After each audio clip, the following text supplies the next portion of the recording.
نحمده ونصلي على رسوله الكريم أما بعد فقد قال الله تعالى في القرآن المجيد أعوذ بالله من الشيطان الرجيم بسم الله الرحمن الرحيم وأعدوا لهم ما استطعتم من قوة ومن رباط الخيل ترهبون به عدو الله وعدوكم وآخرين من دونهم لا تعلمونهم والله يعلمهم صدق الله مولانا العظيم۔ رسول اللہ صلی اللہ علیہ وآلہ وسلم نے ریاست مدینہ میں ڈیفنس کی، ریاست مدینہ کو دشمنوں سے محفوظ رکھنے کی کیا اسٹریٹجی بنائی، اس کے بارے میں پچھلے لیکچر میں ہم نے اختصار کے ساتھ بیان کیا تھا کہ آپ نے ریزرو فوج کا سیگا، ریزرو فوج کا آپ نے آغاز کیا، اور آج ہم کچھ اور تفصیلات کا تذکرہ کریں گے، لیکن اس سے پہلے عرض کر دیں کہ آپ کی حکمت عملی کا بہت بڑا پہلو یہ بھی تھا کہ جب میثاق مدینہ دستخط کیا گیا تو 44 پولیٹیکل اینٹیٹیز یا قبائل نے یا فریقوں نے اس پہ دستخط کیے۔ اس کا ایک آرٹیکل یہ بھی تھا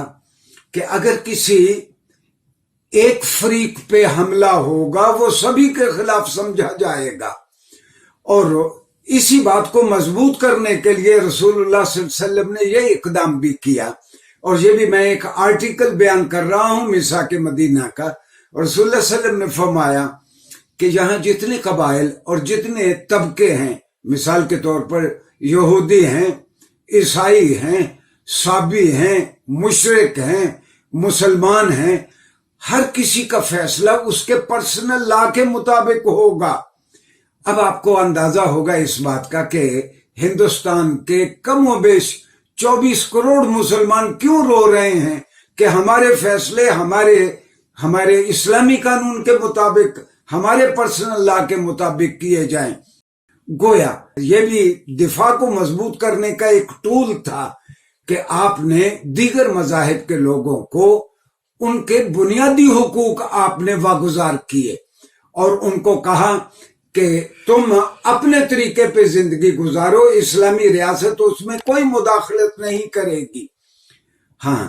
جب کسی ریاست کی سبھی اینٹیٹیز اور اس کے سبھی لوگ خوش ہوں گے، مطمئن ہوں گے، تب اس کا دفاع بھی ممکن ہوتا ہے۔ ہاں، اور ڈاکٹر حمید اللہ نے، اللہ ان کو کروٹ چین دے، بہت بڑے محقق تھے پچھلی صدی کے، ان کی تحقیق یہ ہے کہ رسول اللہ صلی اللہ علیہ وسلم نے میثاق مدینہ سائن کرنے کے بعد ان 44 قبائل کے زیر نگیں جتنے علاقے تھے اس کے گرد آپ نے برجیاں لگوا دی۔ گویا ریاست مدینہ کی حدود کا تعین آپ نے فرما دیا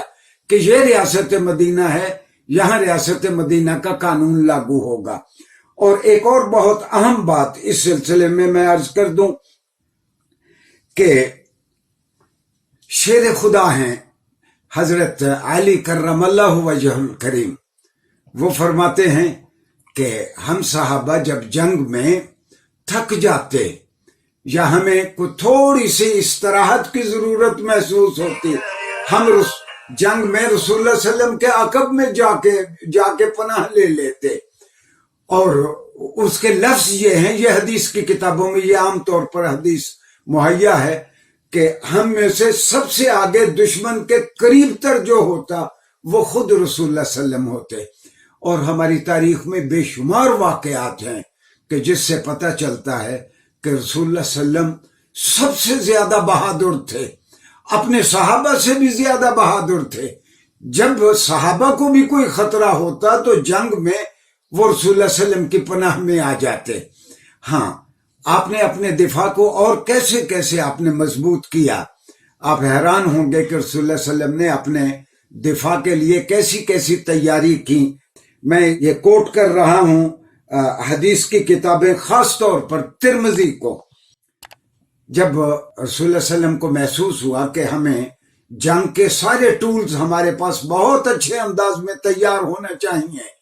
تو آپ نے 2 صحابہ کو، حضرت عروہ بن مسعود رضی اللہ عنہ